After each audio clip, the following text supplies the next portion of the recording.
नमस्कार, हाजिर हूँ मैं रुमाना इसार खान। मैं आज ये कहना चाहती हूँ कि भारत एक आस्था प्रधान देश है। सुबह से लेकर शाम तक हम आस्था की डोर को थामे रखते हैं, भले ही इसके चक्कर में जीवन की डोर छूट जाए हमारे हाथ से। ये मैं इसलिए कह रही हूँ क्योंकि आप हाल ही में कावड़ का मामला देख लीजिए, है ना। उसको लेकर सुप्रीम कोर्ट को याद दिलाना पड़ रहा है कि भाई आस्था नहीं बल्कि नागरिक के लिए जो जीने का अधिकार है वो सबसे बड़ा है। तो अब अगर हम आस्था प्रधान देश हैं, हमारी सुबह शाम सब आस्था से ही चल रही है, तो फिर हम जय वैक्सीन मैया ये जयकारा क्यों नहीं लगाते? ये मैं इसलिए लेकर आई हूं सवाल क्योंकि आप देखिए 2020 जब कोरोना ने देश में दस्तक दी तो खबरें क्या आई सामने निकलकर? जय हो कोरोना मैया। तस्वीरें क्या आई सामने निकलकर? कोरोना मैया को खुश करने के लिए कोई भक्त खीर खिला रहा है, कोई प्रसाद बना रहा है, पूरी तल रहा है। खबरें क्या आई और छनकर बाहर कि साहब कहीं कहीं तो कोरोना मैया के नाम के मंदिर तक बन गए हैं। अब इस सब में एक विवाद छिड़ा कि साहब ये आस्था है या अंधविश्वास।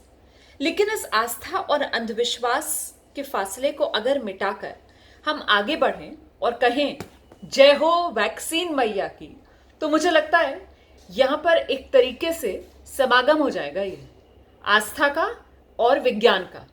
क्योंकि जय हो वैक्सीन मैया की ये तो रिसर्च कह रही है। रिसर्च के आधार पर ही मैं आपसे कह रही हूं कि आइए जयकारा लगाएं जय हो वैक्सीन मैया की। अब रिसर्च कह क्या रही है ये गौर से सुनिए। देश में आईसीएमआर ने अब तक कोरोना के टीके पर ये सबसे बड़ी स्टडी की है और इस स्टडी में सामने निकल कर आ रहा है कि साहब वो 10 लोग जिन्हें वैक्सीन लगाने के बाद कोरोना हुआ उनमें से सिर्फ एक को अस्पताल में भर्ती करने की जरूरत पड़ी। ठीक है। दूसरी बड़ी बात ये कि वो जो एक व्यक्ति अस्पताल में भर्ती होने की जिसे जरूरत पड़ी उसे ना तो ऑक्सीजन सपोर्ट की जरूरत पड़ी और ना ही वेंटिलेटर की। इसका मतलब क्या हुआ? इसका मतलब यह हुआ कि अगर कोरोना की वैक्सीन आपने लगवा रखी है तो फिर कोरोना की सिवियरिटी जो है, बीमारी की जो गंभीरता है वो कम हो जाती है। मतलब वैक्सीन जो है वो आपके लिए ढाल बन जाती है। इससे पहले क्या होता था? इससे पहले यह हो रहा था कि अगर आपने कोरोना का टीका नहीं लगवा रखा और ऐसे लोगों को अगर कोरोना हो रहा है, उनमें से जितने लोग अस्पताल में भर्ती हो रहे हैं उनमें से 3 से 5% लोगों को जो अस्पताल में भर्ती हैं ऑक्सीजन सपोर्ट की जरूरत पड़ रही थी। उनमें से करीब 2% लोग जो अस्पताल में भर्ती थे उन्हें वेंटिलेटर पर जाना पड़ रहा था। लेकिन कोरोना लगे हुए लोग 10 में से सिर्फ कोरोना का टीका लगे हुए लोग, माफ कीजिएगा, जिन्हें कोरोना हो रहा है, ऐसे 10 में से सिर्फ एक को अस्पताल जाना पड़ रहा है। और जिसे अस्पताल जाना भी पड़ रहा है उसे ना तो ऑक्सीजन सपोर्ट की जरूरत पड़ रही है ना ही वेंटिलेटर पर जाने की जरूरत पड़ रही है। तो कह सकते हैं ना हम रिसर्च के आधार पर, वैज्ञानिक तर्क के आधार पर जय हो वैक्सीन मैया की। इतना ही नहीं, दूसरी बात जानिए आप कि इस वक्त न सिर्फ भारत बल्कि दुनिया में भी जो ज्यादातर कोरोना के केसेस आ रहे हैं वो डेल्टा वेरिएंट वाले आ रहे हैं। अब ये जो डेल्टा वेरिएंट है ये भले ही कोरोना के टीके से जो एंटीबॉडी बन रही है उसको तो ये चकमा दे पा रहा है, मतलब कोरोना तो हो रहा है लेकिन इसकी जो गंभीरता है वो कम हो रही है, मतलब गंभीर बीमारी की चपेट में आने से आप बच रहे हैं। तो कुल मिलाकर क्या हो रहा है? मृत्यु दर जो है वो कम हो रहा है। जय हो कोरोना मैया की।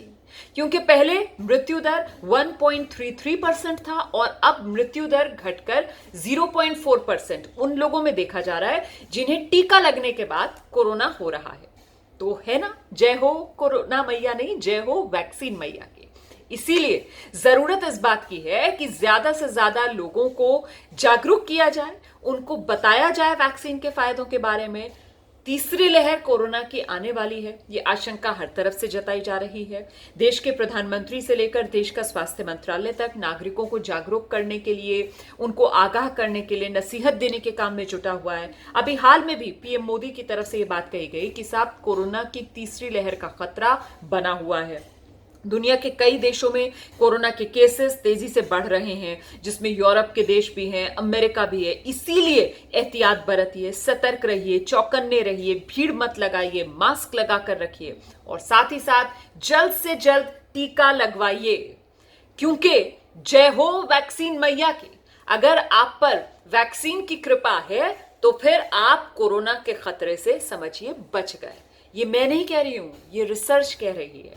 और इसीलिए मैं आपसे गुजारिश कर रही हूं कि हम हिंदुस्तानी, हम तो भाई आस्था वाले लोग हैं ना। हम तो बहुत ही भोले भाले सीधे साधे लोग, हम तो हर चीज में आस्था ढूंढ लेते हैं।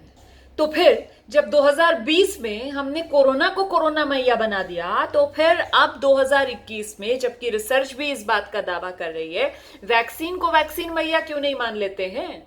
वैक्सीन को वैक्सीन मैया मानिए, वैक्सीन का जयकारा लगाइए, जय हो वैक्सीन मैया की, और खुद को और अपने समाज को कोरोना के कहर से बचाइए। तो लगाइए जोरदार जयकारा और मेरा वीडियो शेयर करना और लाइक करना मत भूलिए। नमस्कार।